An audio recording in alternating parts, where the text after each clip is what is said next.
अगर आप इस स्टोरी अर्थात कहानी को फील करना चाहते हैं तो कृपया ईयरफोन और हेडफोन का यूज करें। चलिए शुरू करते हैं। तमाम दुनिया घूमता हूँ, मजा लेता हूँ, बड़ी बड़ी सड़कें, बड़ी बड़ी इमारतें, लेकिन जब हम अपने बनारस का ख्याल करता हूँ तो यही जगह हमारे सामने रहती है, हमारी निगाह, और यही ख्वाहिश के लाती है हमें, और हमको सच पूछी तो आनंद भी मिलता है। भाई ये जगह ऐसी है, देखिए दोनों बात, गंगा जी सामने, यहाँ नहाइए, मस्जिद है, नमाज पढ़िए, यहाँ पे दौड़ के चले आए, नमाज पढ़ा, और फिर उसके बाद बालाजी मंदिर चले गए, वहां जाकर रियाज किया। बिल्कुल फकीर तरीके का हिसाब किताब हम लोग का रहता था।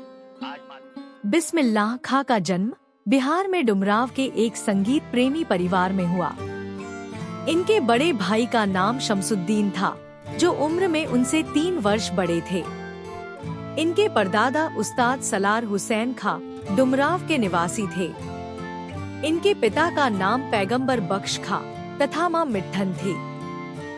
5-6 वर्ष होने पर वे डुमराव छोड़कर अपने ननिहाल काशी आ गए। वहां उनके मामा सादिक हुसैन और अलीब कश तथा नाना रहते थे, जो कि जाने माने शहनाई वादक थे। वे लोग बालाजी के मंदिर की द्वार पर शहनाई बजाकर अपनी दिनचर्या का आरंभ करते थे। वे विभिन्न रियासतों के दरबार में शहनाई बजाने का काम करते थे। ननिहाल में 14 साल की उम्र से ही बिस्मिल्लाह खां ने बालाजी के मंदिर में रियाज करना शुरू कर दिया।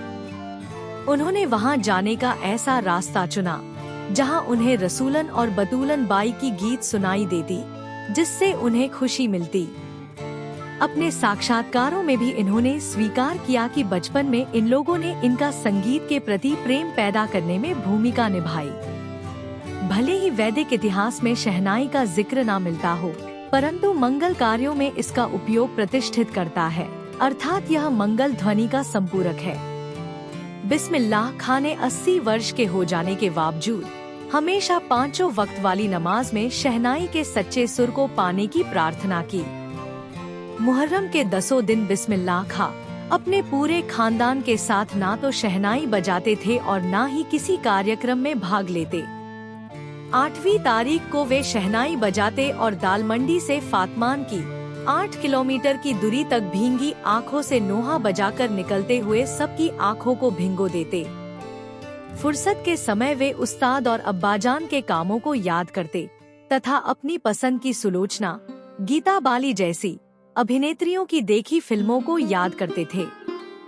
वे अपनी बचपन की घटनाओं को याद करते कि कैसे वे छुपकर नाना को शहनाई बजाते हुए सुनते तथा बाद में उनकी मीठी शहनाई को ढूंढने के लिए एक एक कर शहनाई को फेंकते और कभी मामा की शहनाई पर पत्थर पटककर दाद देते।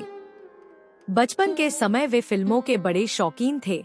उस समय 3rd क्लास का टिकट 6 पैसे का मिलता था, जिसे पूरा करने के लिए वो 2 पैसे मामा से, 2 पैसे मौसी से और 2 पैसे नाना से लेते थे। फिर बाद में घंटों लाइन में लगकर टिकट खरीदते थे।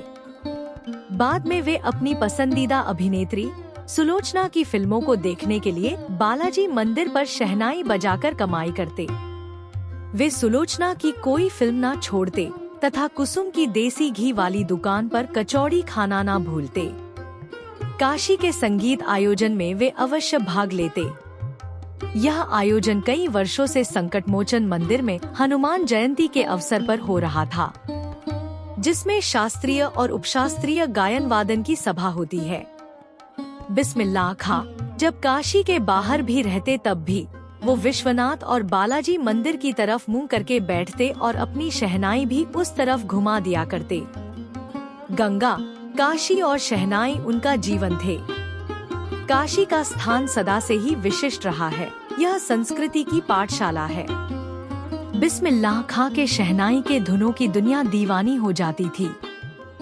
सन 2000 में जब वे काशी आए तो उन्हें सब बदला बदला सा नजर आ रहा था तथा कचौड़ी जलेबी में पहले जैसा स्वाद न होने के कारण उन्हें इनकी कमी खलती।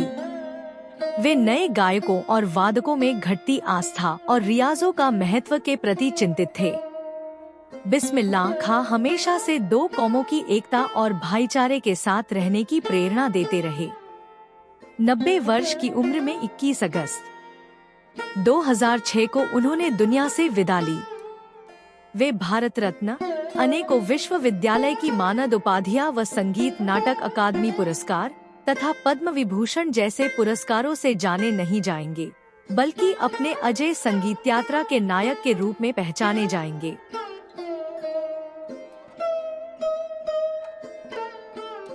अगर आपको वीडियो अर्थार्थ कहानी को सुनने में फील आई हो तो वीडियो को लाइक और चैनल को सब्सक्राइब करें। मिलते हैं अगले वीडियो में किसी अगले कहानी के साथ। तब तक के लिए प्रणाम।